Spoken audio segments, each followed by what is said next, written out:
Have you ever felt completely overwhelmed by the sheer noise of your own life? The endless notifications, the biting anxiety of an uncertain future, the utter exhaustion of dealing with difficult, ungrateful people. We like to think this profound exhaustion is a uniquely modern disease, but it isn't.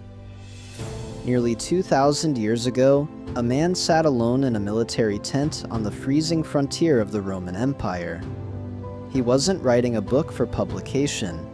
He was writing a private journal to keep his own sanity intact while managing brutal wars, political betrayals, and a devastating global plague. He was an emperor, yes, but more importantly, he was a human being who struggled with the exact same anxieties we do. His name was Marcus Aurelius, and he knew 3 profound secrets about human nature that allowed him to lead an empire without losing his mind. Here's what he knew. The first secret Marcus Aurelius knew is that your emotions, especially your most destructive ones, are ultimately choices. Now, if you've spent any time on the internet lately, you've probably seen the endless barrage of videos telling you to kill your negative thinking or hack your mind. But Marcus wasn't a modern life coach trying to sell you a quick fix. He was a practitioner of a profound philosophical tradition. He understood a fundamental truth about human psychology. External events possess absolutely no power over your soul. Think about that for a moment. When someone insults you, or when you lose your job, or when a sudden crisis hits, we are deeply conditioned to believe that the event itself is inflicting the pain. Marcus realized this is an illusion. He wrote, "Choose not to be harmed, and you won't feel harmed. Don't feel harmed, and you haven't been." It is our judgment of the event, the narrative we spin in our own heads, that causes our suffering. It's the story you tell yourself. The colleague who dismissed your idea didn't actually ruin your day. Your belief that you must always be validated by others is what ruined your day. This isn't about repressing your feelings or acting like a cold, unfeeling stone statue. It's about reclaiming your inner citadel.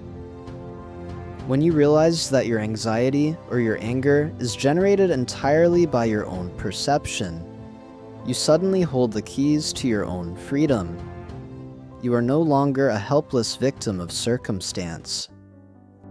How do we actually practice this in the messiness of daily life? It starts with the space between a stimulus and your response. The next time you receive a frustrating email, or someone cuts you off in traffic, or you read a piece of bad news, I want you to try something very specific. Force a strict 5-second pause. Count it out in your head. 1, 2, 3, 4, 5. In those 5 seconds, recognize that the initial spike of anger is just an impression. It's a knock at the door of your mind. You do not have to let it in. You can simply look at it, recognize it as an external event, and choose a response rooted in reason rather than reflex.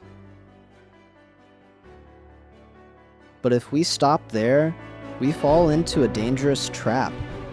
We fall into the trap of what you might call bro-stoicism, the modern, hyper-individualistic obsession with becoming an untouchable, emotionless machine just so you can crush your goals and outcompete everyone else. This is a severe distortion of what Marcus Aurelius actually lived and practiced. And this brings us to the second, and perhaps most vital, secret he knew. This is a severe distortion of what Marcus Aurelius actually lived and practiced. And this brings us to the second, and perhaps most vital, secret he knew. Marcus knew that we are fundamentally made for cooperation. The ancient Stoics had a beautiful word for this, sympatheia. It is the profound, almost mystical realization that everything in the universe is deeply interconnected. We are not isolated atoms bouncing around in a meaningless void, fighting for our own survival. We are cells in a single, living organism. We belong to each other. When Marcus sat in his tent, dealing with treasonous generals and ungrateful citizens, he didn't write about how to dominate them or manipulate them. He reminded himself of their shared humanity. He penned one of the most beautiful analogies in the history of philosophy. We were born to work together like feet, like hands, like lower and upper rows of teeth, like the eyelids. To obstruct each other is unnatural. To feel anger at someone, to turn your back on him. These are obstructions. Think about how radical this idea really is. In our highly fragmented modern society, we are constantly taught to see other people as obstacles, as competitors, or simply as tools to be used for our own advancement. We build massive defensive walls around our egos. We retreat into our comfortable, private little lives. And then we sit around and wonder why we feel so profoundly empty and disconnected from the world. At New Acropolis, we believe that true philosophy is never just an intellectual exercise. It is a profound act of love. It is an active, vital engagement with the world around you. If your philosophical studies only make you more arrogant or more isolated in your own head, you are doing it completely wrong. Philosophy must be a bridge to the other. When Marcus Aurelius woke up, he mentally prepared himself to face liars, meddlers, and arrogant people. But he explicitly reminded himself that they shared the exact same divine spark that he did. He couldn't hate them. They were a part of him. If the hand decides to fight the foot, the whole body collapses. If you decide to isolate yourself from the needs of your community, your own soul begins to wither and die. This is exactly why we place such a massive emphasis on volunteering and active citizenship. Volunteering isn't just a nice thing you do on a weekend to pad out your resume or feel good about yourself for an afternoon. It is the practical, physical application of sympathia. It is the gymnasium of the soul. When you step outside of your own petty grievances, your worries about your career, your anxieties about your image, and you physically labor to help someone else, a profound psychological shift happens. The heavy, exhausting burden of the ego is lifted. You suddenly remember what you actually are. You realize that true power isn't about invulnerability, it is about service. To be a philosopher in the classical sense is to be a servant to humanity. Marcus led an empire not for his own personal glory, but because he saw it as his sacred duty to the whole. He knew that what is not good for the beehive cannot be good for the bee. When we extend our hands to help clean a park, to feed the hungry, or to teach someone who is struggling, we are aligning ourselves with the very laws of nature. We are practicing philosophy in its highest, purest form. We are stepping out of the illusion of separation and into the glorious reality of unity. Yet, knowing all of this conceptually is one thing. Actually living it, day in and day out, is quite another. It is incredibly easy to feel a sudden surge of inspiration while watching a YouTube video or reading a beautiful quote, only to completely fall apart the moment your alarm goes off the next morning. And that leads us to the third secret Marcus Aurelius knew. He knew that the morning determines the day, and that philosophy is a rigorous discipline, not a passive hobby.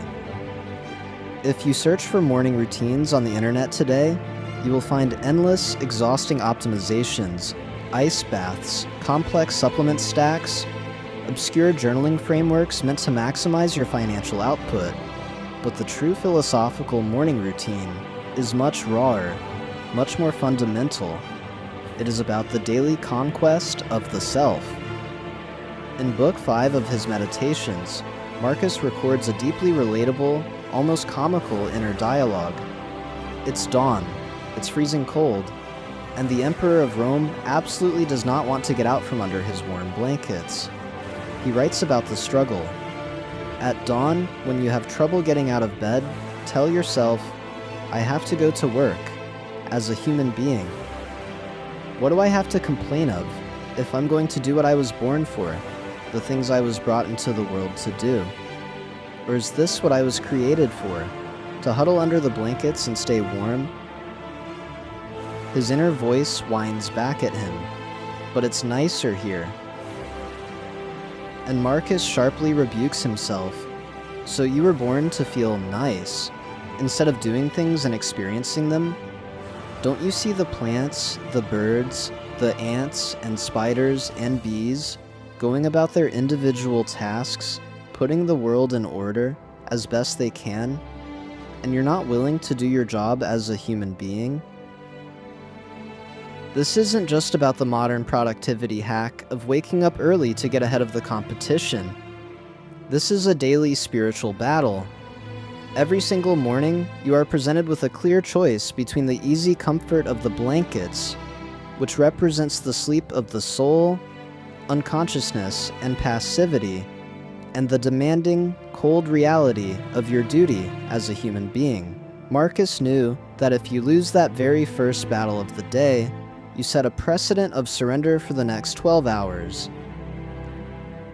At New Acropolis, we teach that the path of wisdom is the path of the inner warrior. Not a warrior who fights and conquers others, but one who fights the heavy inertia within themselves. You cannot merely read Marcus Aurelius and call yourself a philosopher, any more than you can read a book on swimming and expect to survive being thrown into the ocean. Philosophy is a martial art for the mind and the spirit. It requires daily, relentless, sometimes exhausting practice. When you force yourself out of bed, you are affirming your purpose.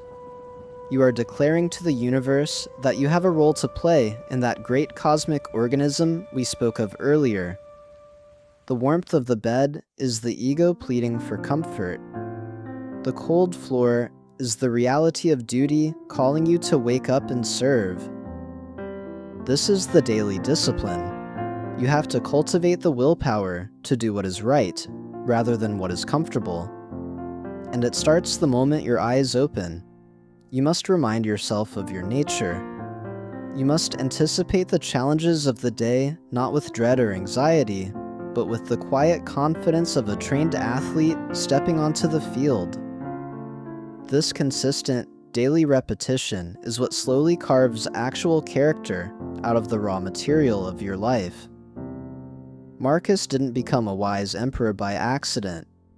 He forged himself, morning after morning, choice after choice, in the quiet, lonely moments before the sun came up. In the end, what Marcus Aurelius truly knew was that peace comes from within, not from managing your external circumstances.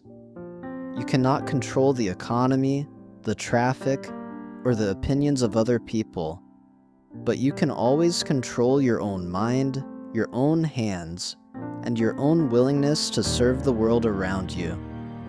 He knew that a life of actual meaning is built on the choices we make, the connections we foster, and the discipline we practice every single day.